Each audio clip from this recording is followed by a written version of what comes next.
ഹരേ കൃഷ്ണ. സർവം ശ്രീ രാധാകൃഷ്ണാർപ്പണമസ്തു. അധ്യായം 18 സന്യാസത്തിൻ്റെ പരിപൂർണത. ശ്ലോകം 62. തമേവ ശരണം ഗച്ഛ സർവഭാവേന ഭാരത തത്പ്രസാദാത് പരാം ശാന്തിം സ്ഥാനം പ്രാപ്സ്യസി ശാശ്വതം. വിവർത്തനം. ഹേ ഭാരത, ആ പരമപുരുഷന് ആത്മാർപ്പണം ചെയ്യൂ. അവിടുത്തെ പ്രസാദം കൊണ്ട് നീ പരമമായ ശാന്തി നേടും, ശാശ്വതമായ പരമപദം പ്രാപിക്കും. ഭാവാർത്ഥം.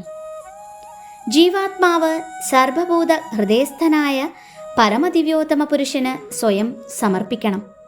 അത് ഭൗതിക ജീവിതത്തിലെ സകല ക്ലേശങ്ങളിൽ നിന്നും ജീവാത്മാവിനെ മോചിപ്പിക്കും. അപ്രകാരമുള്ള സമർപ്പണം വിവിധ ജീവിത ക്ലേശങ്ങളിൽ നിന്ന് ജീവാത്മാവിനെ മുക്തനാക്കുമെന്ന് മാത്രമല്ല, ജീവിത അവസാനത്തിൽ ഭഗവത് ധാമത്തിലെത്തിക്കുകയും ചെയ്യും. അതീന്ദ്രിയ ലോകം വേദങ്ങളിൽ തദ്വിഷ്ണോ പരമം പദം എന്നാണ് ഋഗ്വേദം 1:22-20 വിവരിക്കപ്പെടുന്നത്. സൃഷ്ടിജാലം മുഴുവൻ ഈശ്വരൻ്റേതാകയാൽ ഭൗതികമായതെന്തും യഥാർത്ഥത്തിൽ ആത്മീയം തന്നെ.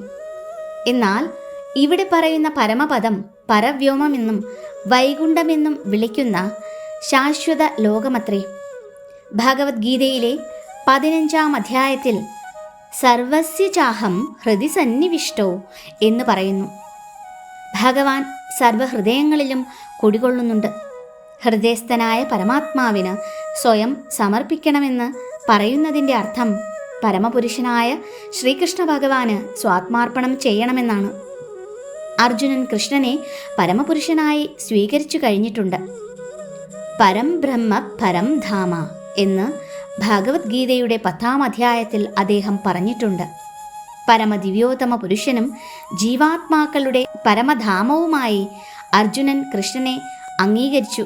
സ്വാനുഭവം മുൻനിർത്തിക്കൊണ്ട് മാത്രമല്ല, നാരദൻ, അസിതൻ, ദേവലൻ, വ്യാസൻ എന്നീ പ്രാമാണികരുടെ സൂക്തങ്ങളെ ഉദാഹരിച്ചുകൊണ്ടുമാണ്. ഹരേ കൃഷ്ണ. സർവം ശ്രീ രാധാകൃഷ്ണാർപ്പണമസ്തു.